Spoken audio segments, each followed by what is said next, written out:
Hey, hi, hello, welcome back to my channel. Today we're going to be discussing the last wrap up of 2021, which is all of the books I read in December.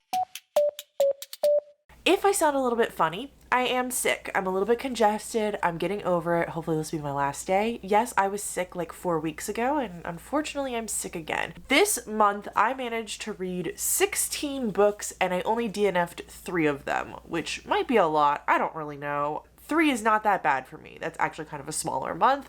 I will talk about those really quickly before we get into all the books I read because it's super duper simple. First up, I DNF'd All of These Bodies by Kendare Blake. I read about 1 chapter of this and then just decided it wasn't the book for me. I didn't really like the writing style and I couldn't connect with the main character, so I put it down. The next 2 are Skin of the Sea and then also All of These Villains. I did a video talking about both of these and why I DNF'd them, so if you want to know any details, you can just go watch that. But without further ado, let's start talking about the 16 books I read this month. I will say right away that the first 2 I technically finished in November, but I read them after I did my November wrap-up, so we're gonna have to be talking about them here, I guess. Also, for some reason, the sun keeps changing. Did you just see that? I just saw that. The first book that I read was Reawakening, which was an arc that I received from the publisher in exchange for an honest review. I wrote a nice long review about it on Goodreads. If you want to go check that out, I have my Goodreads linked down below.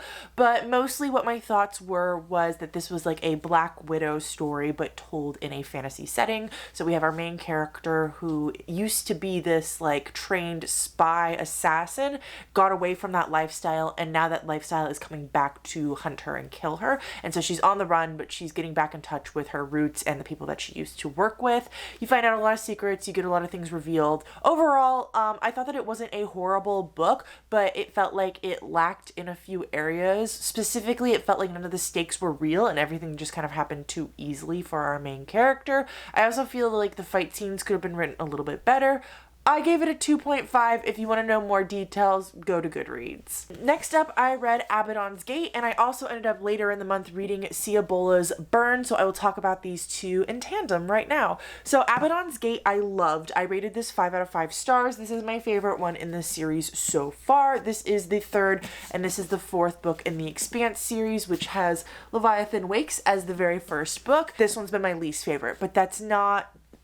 like, this was still really, really good. I rated it 4 stars. I mean, I enjoyed it a lot. It just happens to be my least favorite out of all of them. And this one just happened to be my favorite. So we are continuing on with James Holden, and we're continuing on with The War in the Galaxy. I don't want to explain specifically what these 2 books are about, but this one, we do notice that this ring has appeared in space, and we are starting to investigate, and by we I mean humanity has started to investigate like what's going on with it. And then in this one, we have started to realize more about the ring and the possibilities that it could bring us. And we have started to realize that maybe we don't just need to be living in planets in our galaxy and that we should expand farther beyond our current reach. They were both really, really good. I highly recommend these as sci-fi books that you should check out. I am reading them as part of my challenge to figure out what I like in sci-fi, and so far I'm loving them, and honestly it's not helping me because all I know is I really, really like them. That really draws me in is their characters are so just enjoyable to read about. They're all flawed, they're all gray, they all go through so much. The books are multiple POVs and you really get to know each of your characters as you learn about them. And the thing that's interesting is each book follows James Holden, but all of the other POVs are brand new characters that you've never met before. And so you really get drawn into these stories, and they do this great thing where even if at the beginning you don't really like your characters, by the end you're like rooting for them and you're cheering for them and you're hoping that they'll succeed. I really am enjoying this series and I can't wait to see where it continues to go. I have like 5 more books in it and then it's finished. Next, I read The Death of Jane Lawrence, which I have a super unpopular opinion about this one, which is I loved the book. I loved it. No one else seems to be liking this book, and you know what? Fair enough. I understand from reading it myself why no one else likes it, but I just really had a genuinely good time reading this dang thing. So this is the story of Jane Lawrence. She gets into a marriage of convenience, and the agreement of their marriage is that she is not allowed to visit his manor house out in the countryside, her husband. And one night, the first night that they are married, an accident happens and she shows up on his doorstep and some things appear to not be how she thought they were going to be. Because of this connection with him, she meets some of his friends from like college, and they start to unravel the mysteries of magic and the haunting of this house. Now, I say that last bit because no one else talks about the fact that this book has like weird magic in it. And when I say weird magic, I mean like it's just really weird how things work. It's kind of not logic based so much. But I think it's important for you to know that going in, because the magic is what deters a lot of people from enjoying this book later on. And I think that if a lot of people had known that there's going to be really weird magic with really weird rules and you're not going to understand everything, that maybe they would have enjoyed it more, or maybe they wouldn't have picked it up. Anyways, I really loved it. I really like books that kind of undo themselves and kind of time goes back on itself and then forward, and it's just weird and funky. I think that it did some really gross things, and the gothicness of the story didn't bother me because it wasn't super slow and focused on the elements of the story, but the gothic nature aided to the horror in just the right way for me to like really have a good time. I also really liked the setting. I felt like I was sitting down with Jane Lawrence and hearing about the tea. Normally I don't care at all about historical settings, but I was like really into this one, and I felt abashed and I felt excited, and I just felt all the emotions I was supposed to be feeling while reading this book. Next, I read Nothing But Blackened Teeth, which was god awful, and if you've seen my worst videos of the year video so far, you know that this one was on it. I did not like this book. It's not my least favorite book that I've ever read, but it's in the top 3. This book was just badly written, bad plot, bad characters. Every other sentence had a simile or a metaphor in it. The whole entire plot is about the young adults are about to, one of the people in their friend group is about to get married, and so they go to this haunted house to perform the ceremony, and while they're there, the house haunts them and kind of takes over some of them, and they have to do a ritual to undo it all. It was just bad. I really like cannot stress enough how many similes and metaphors were in this entire book. Like, it drove me insane. And I can get past an unlikable character, and I can get behind a book with an unlikable character, especially if I see the motivation or the actions that they are like going for. But these characters were just disgusting and gross and bad, and there were only 2 women in the entire book, and they hated each other for no reason whatsoever. There was just girl hate for no reason, which is something that I really cannot stand. I gave this book a 1 star, and I think it deserves that. Next up, I read A Cold Faint Fear, which was my Karen Slaughter book for the month, because apparently now I'm reading a Karen Slaughter book every single month. It's really fun. I'm really enjoying it. This has been my least favorite so far, but this is only my 3rd one that I've read, so that's not really saying much. This actually, I found out after I was a little ways into it, is the 3rd book in a series. The good news is I don't really feel like it took away from me reading book 1 or 2, because the overarching plot, yes, I know spoilers for, but the specific crime doesn't affect any of the other crimes. So if I go back and choose to read book 1 and 2, I'll be spoiled about like where the characters go, but I won't be spoiled about the crime that happens in the book. And so I don't really feel like I've been affected that much. So in this book, we're kind of following this woman who is a, what's the word? An Emmy. She is a morgue. What's the word? She's the person who goes to the crime scenes and looks at the bodies and then dissects them and takes them apart and tells people like how they died. Why can't I think of the freaking name? Her ex-husband is a detective, and they find this boy dead, having jumped off of a bridge, but they are starting to think that it is not a suicide, that it was actually a murder, and it's about them and a lot of other people in this town investigating everything. And it's kind of about a lot of people lying to each other, because you do follow a lot of different POVs, and you're kind of really thrown for a twist. I will say for this book, I didn't really see who it was by the end, but when I got to whodunit, I did not like it. I didn't care for it, and I thought it was a really bad reveal. And then when said antagonist had his villain monologue, probably shouldn't have said he, but too late, had their villain monologue. It was a monologue. It was such a long, dumb monologue. Overall, the characters were really unlikable, and it felt like they didn't grow at all in anything that they did. It felt like where they started and where they ended were the same dumb decisions. I also feel like Lena got a really hard break in this book, because she has gone through so much in the previous 2 books that I haven't read but have learned about what she went through in them, and it felt like she couldn't catch a break and that she was falling back into her old bad decision making. And I just wanted to smack her and be like, Lena, you are better than this. It's interesting how invested I was into some of these characters though, and wanting them to be better people, even though I had only been with them for a short amount of time. I definitely think this is a series that I would go back and continue, even though I really didn't necessarily enjoy this book a lot. I like how Karen Slater writes. Even when I'm hating the characters and I'm hating the reveal, I'm still having a decent enough time that I'd be willing to check them out. But I did rate this book a 3 out of 5 stars. Next up, I read Empire of the Vampire by Jay Kristoff, and I do have a reading vlog which is full of spoilers. So if you've read this book and you want to see my live reactions, you can go and watch that. Or if you don't plan on reading this book and you just want to see like how it ends, you can go and watch that.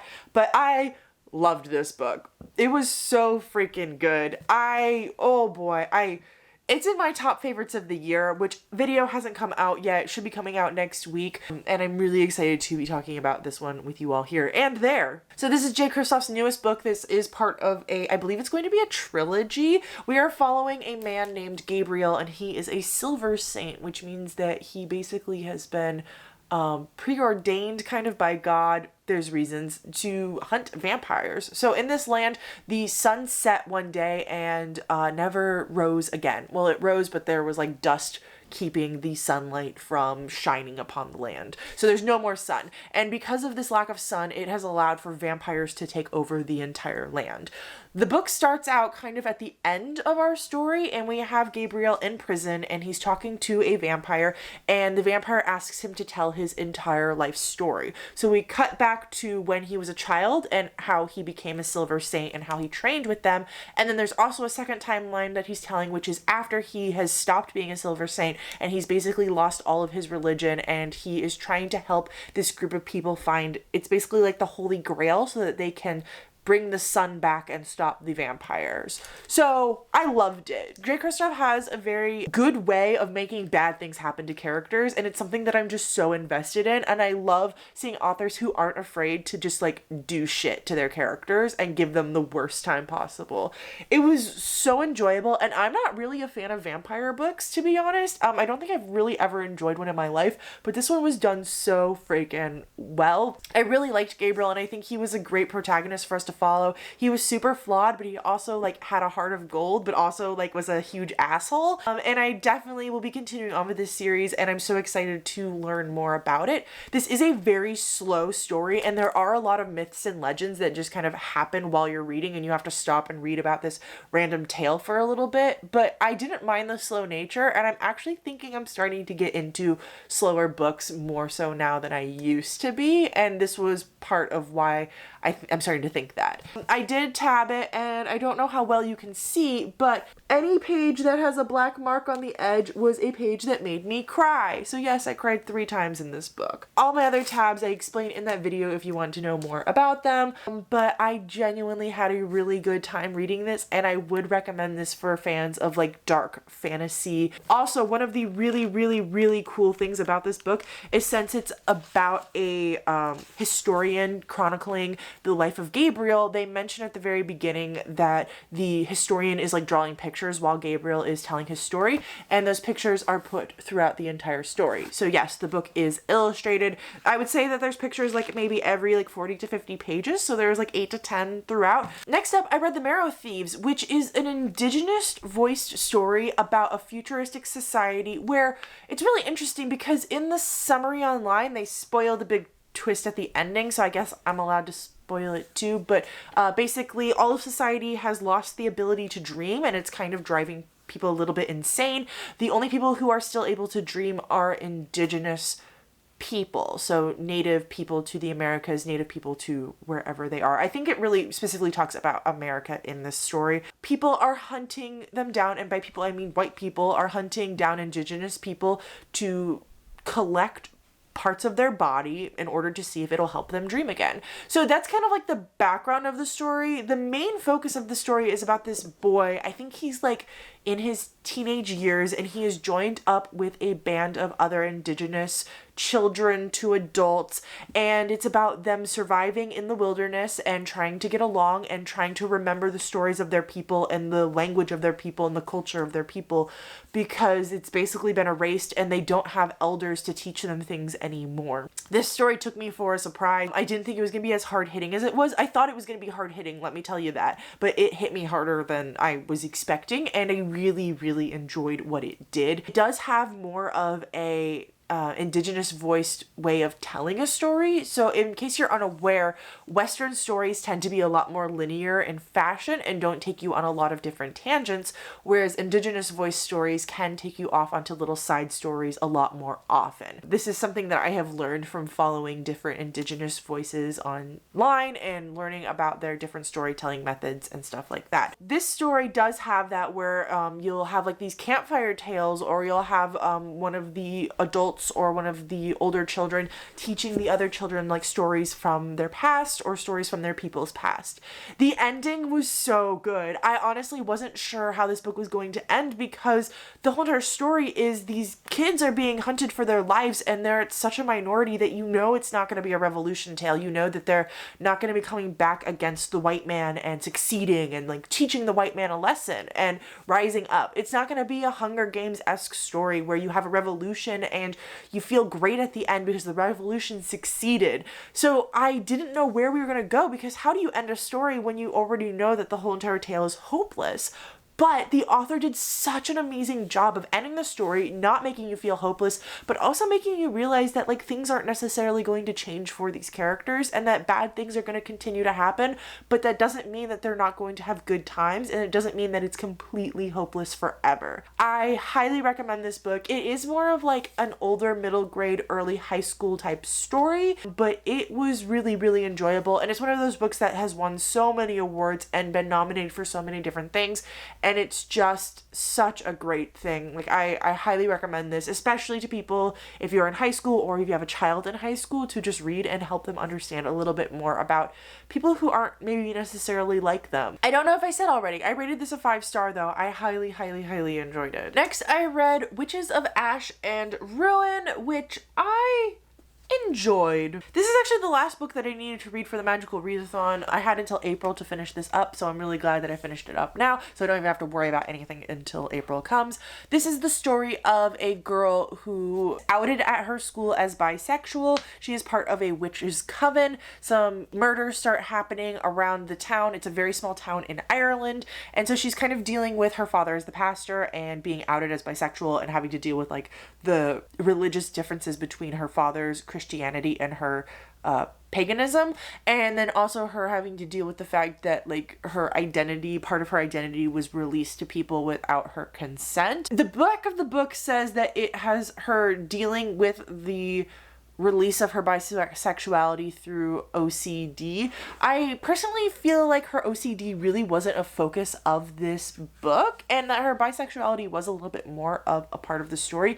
Yes, OCD was apparent, but it was only in like 2, maybe 3 scenes throughout the story, and it really didn't seem to make her struggle that much. Not to say that, you know, everyone who has an ailment needs to struggle entirely, crazily, whatever. I am just saying that at the back of the book, I was expecting it to be a lot more about her mental struggle and her sexuality and her coming of terms with those 2 things specifically.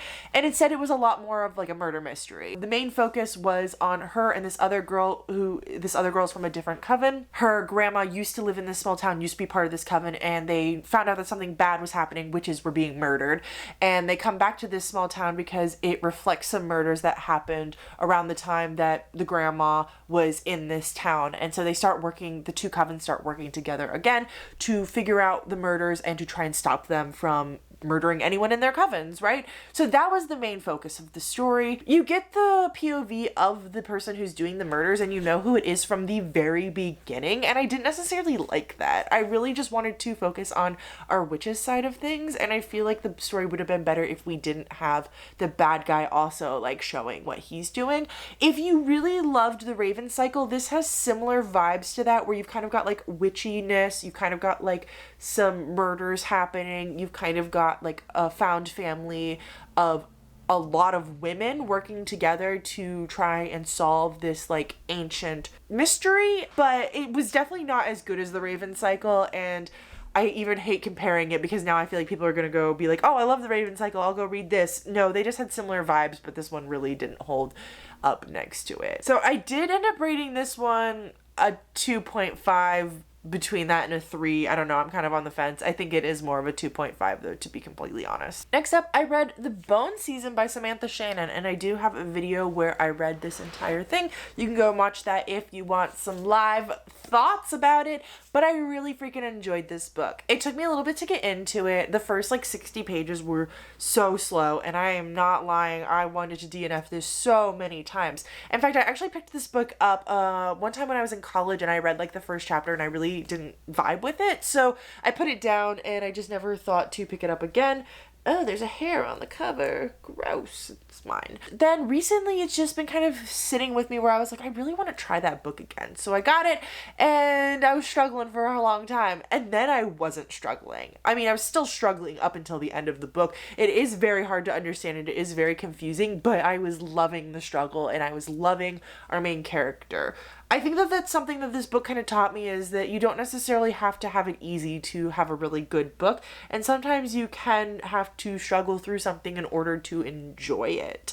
So in this book, we are following Paige, who is a clairvoyant, and clairvoyancy is outlawed, and so right at the beginning of the book, she commits a crime in self-defense, and so she unfortunately is sent off to this prison type institution, and there she starts to learn some realities about her world, and she has to struggle a lot, and it's just not a good time for Paige. Paige is a really rare clairvoyant, so a lot of different people in this world want to use her for different things, and clairvoyancy is basically like the ability to talk with, interact with, or use ghosts in some way. There is some more complications to it than that, but that's basically what it boils down to without me spoiling anything.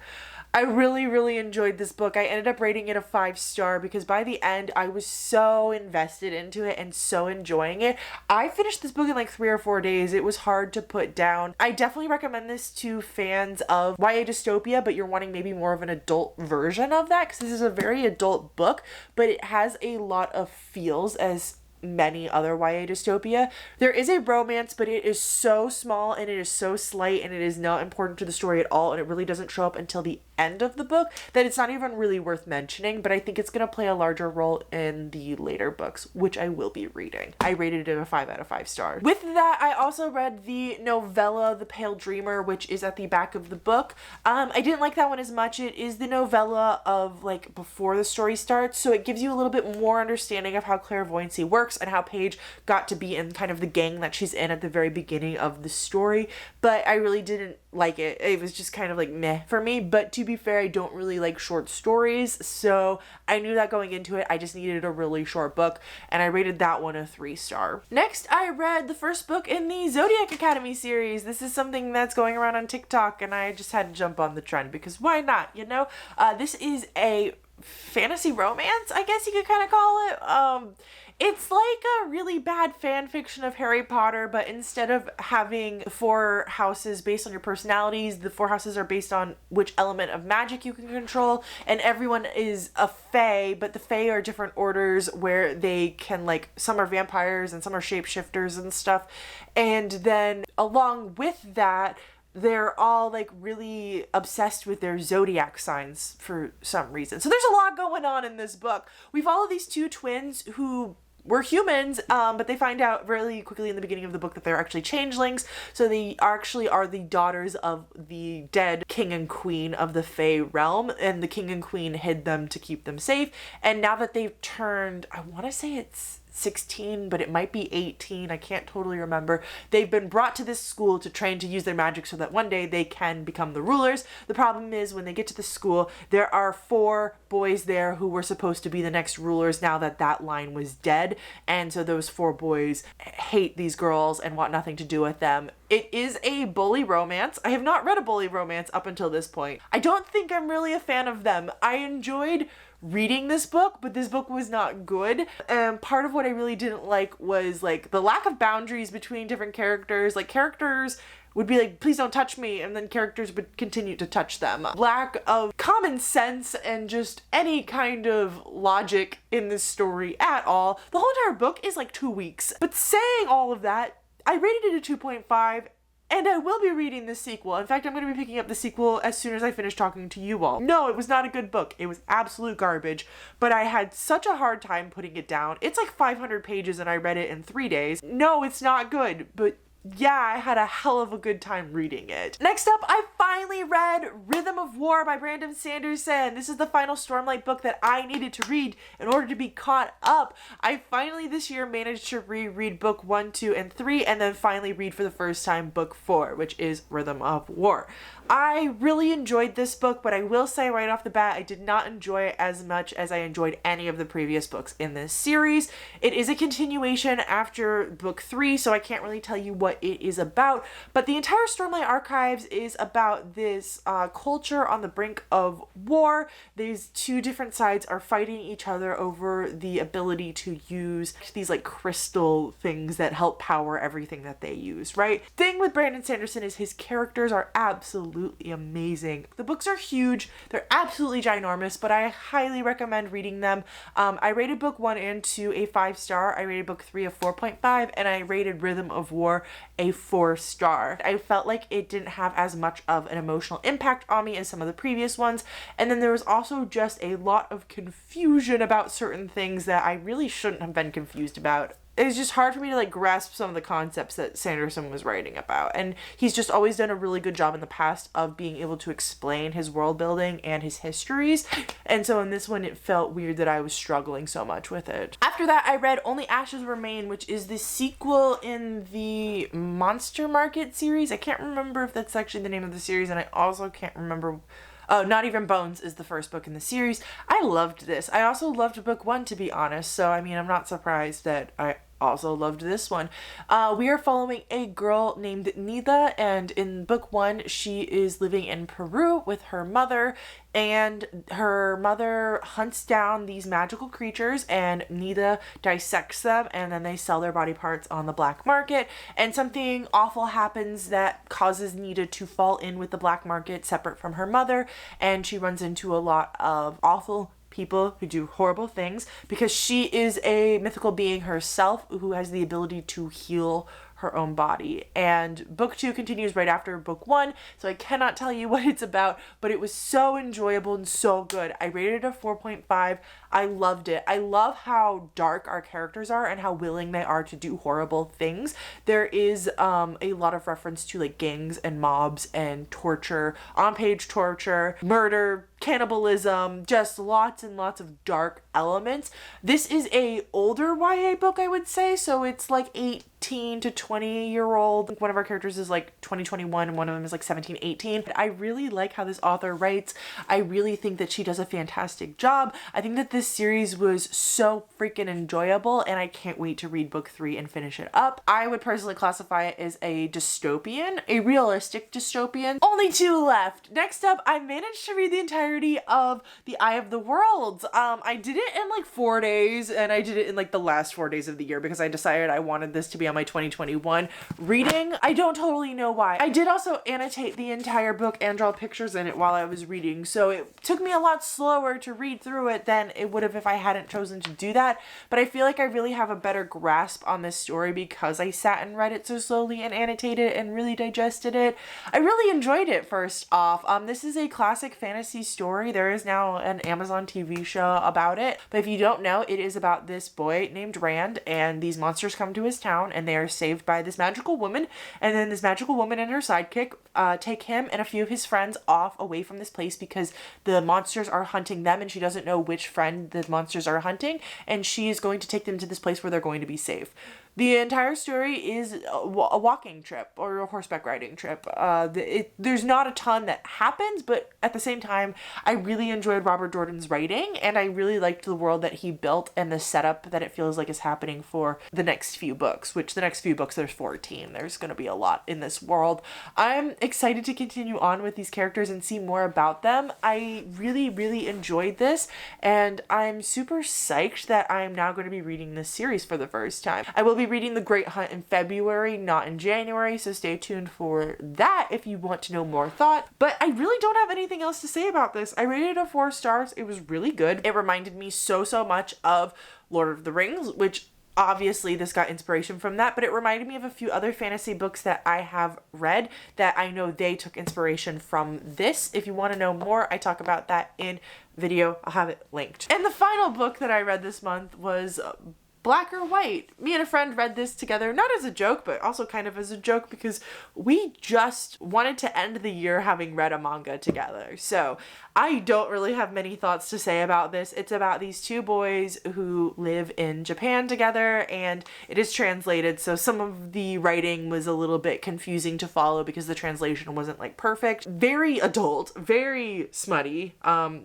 not for children at all, nudity on page, and these two boys are in love with each other. It's about them trying to like grow their relationship together because they're having some issues, and it's also about the appearance to the world versus your like personal private appearance and how that can be so different from what people think it is. And it's also kind of about them hiding the fact that they're gay because it's not allowed in this world. I'm guessing maybe not in Japan at all. I don't totally know that, to be honest. The manga just made it seem that way. I ended up rating it a 3 out of 5 star because it wasn't bad, but it wasn't great either. And it was just kind of confusing at some points. I didn't totally know what was going on. And I don't think that was just from the bad translation job that was done. That's it. Those are all of the books I read this year. That's it. That's the final one.